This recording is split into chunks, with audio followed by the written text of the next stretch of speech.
एक स्त्री आहे. माझ्या आयुष्यात अनेक नाती आहेत. मुलगी, बहीण, पत्नी, आई. प्रत्येक नातं निभवताना मी स्वतःला किती वेळा विसरले हे मलाच कधी कळलं नाही. इतरांच्या आनंदासाठी जगताना त्यांच्या अपेक्षांच्या ओझ्याखाली माझं स्वतःचं अस्तित्व कधी दडून गेलं तेही लक्षात आलं नाही. लहानपणापासून मला शिकवलं गेलं की समजून घ्यायचं असतं, सहन करायचं असतं आणि नातं टिकवायचं असतं. पण कधी कोणी सांगितलंच नाही की स्वतःचा सन्मानही जपायचा असतो. एक वेळ अशी आली की मी सगळ्यांना समजून घेतलं, पण मला समजून घेणारा कोणीच उरला नाही. मी सगळ्यांना आधार दिला, पण माझ्यासाठी आधार देणारे हात कुठेच दिसले नाहीत. त्या दिवशी मला पहिल्यांदा जाणवलं, स्वतःला हरवून मिळवलेलं कोणतंही नातं कधीच पूर्ण नसतं. स्वतःचा सन्मान म्हणजे अहंकार नाही, तो कोणाला कमी लेखणंही नाही. तो फक्त इतकंच सांगतं, मी देखील महत्त्वाची आहे, माझ्या भावना देखील किमती आणि मौल्यवान आहेत. आजच्या काळात स्त्री खूप काही करते.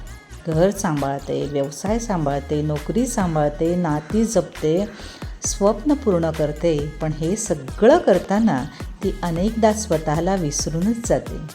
खरं तर स्त्रीचं सर्वात मोठं सामर्थ्य म्हणजे तिचं मन, आणि सर्वात मोठी कमजोरीसुद्धा तिचं मनच.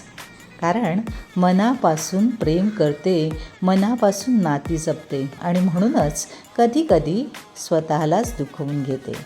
पण एक गोष्ट मी आता शिकली आहे, स्वतःचा सन्मान जपणं, स्वतःवर प्रेम करणं. काही वेळा काही लोकांना गमवावंही लागतं, काही नात्यांपासून दूर जावं लागतं अगदी वेळीच. पण त्या बदल्यात आपण स्वतःला मिळवतो. आजच्या या महिला दिनाच्या दिवशी एक स्वतःलाच मी वचन देते की मी पुन्हा कुणासाठी स्वतःला हरवणार नाही. मी नाती जपेन, प्रेम करेन, पण माझ्या आत्मसन्मानाच्या किमतीवर नाही. कारण शेवटी आयुष्याच्या या प्रवासात सगळे कधीतरी दूर निघून जातात, पण एक व्यक्ती कायम आपल्यासोबत राहते, ती म्हणजे आपण स्वतः. आणि म्हणूनच आज मी स्वतःलाच सांगते आहे की मी एक स्त्री आहे, सहनशील आहे, प्रेमळ आहे, मजबूत आहे, पण त्याचबरोबर मी माझ्या सन्मानाची किंमत जाणणारी आहे. तुम्ही सर्वांनी हा संकल्प मनात ठेवून स्वतःचा आदर करायला शिका.